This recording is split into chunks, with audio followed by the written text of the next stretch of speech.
Assalamualaikum warahmatullahi wabarakatuh. Halo semuanya, perkenalkan saya Wulanese dari jurusan Pendidikan Guru Sekolah Dasar Fakultas Ilmu Pendidikan Universitas Negeri Semarang dengan NIM 140142216. Di sini saya akan menjelaskan mengenai penyimpanan alat di laboratorium guna memenuhi tugas mata kuliah Laboratorium IPA SD dengan dosen pengampu Ibu Aldina Eka Andriani, SPD APD. Oke, langsung saja kita lihat ke pembahasannya. Tujuan dari penyimpanan alat di laboratorium yaitu yang pertama menjaga kondisi alat dalam kondisi baik, yang kedua menghindari atau mencegah kerusakan alat, yang ketiga memperpanjang umur pemakaian alat, yang keempat memudahkan dalam menemukannya. Lalu terdapat prinsip yang perlu diperhatikan dalam penyimpanan alat di laboratorium. Yang pertama yaitu ada aman. Alat disimpan agar aman dari pencuri dan kerusakan. Lalu yang kedua, mudah dicari. Memberi tanda menggunakan label pada setiap tempat penyimpanan agar mudah dalam mencari. Yang ketiga yaitu mudah diambil. Penyimpanan alat diperlukan ruang penyimpanan dan perlengkapan seperti rak dan lemari yang ukurannya disesuaikan dengan luas ruangan yang tersedia.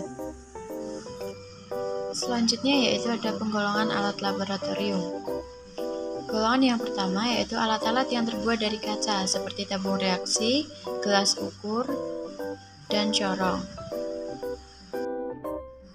Golongan yang kedua yaitu alat-alat yang terbuat dari besi seperti kaki tiga dan pinset.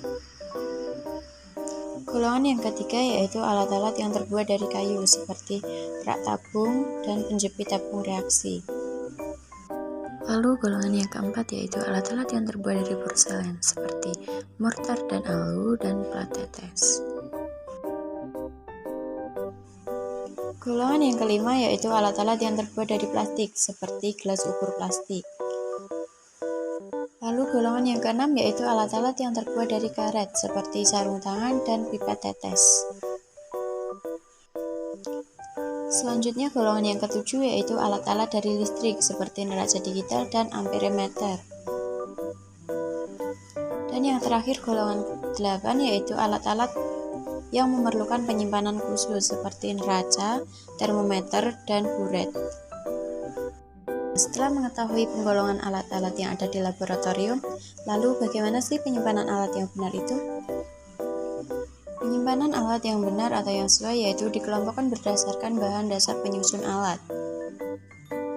Dikelompokkan berdasarkan bentuk dan ukuran alat, lalu disimpan berdasarkan label nama, berdasarkan seberapa sering alat digunakan, berdasarkan fungsi alat, berdasarkan nilai dan harga alat, berdasarkan kualitas alat dan kelangkaannya, dan berdasarkan bobot atau berat alat.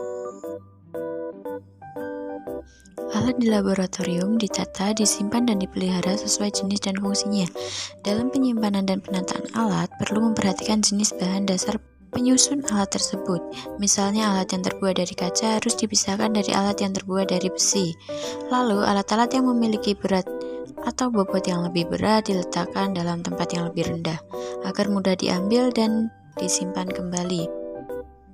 Ketika menyimpan alat, juga perlu memperhatikan alat-alat yang kondisinya masih bagus dan yang kondisinya sudah berkarat atau retak.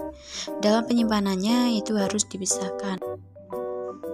Dapat dilihat setelah dilakukan penataan alat dikelompokkan sesuai dengan jenis bahan penyusunnya.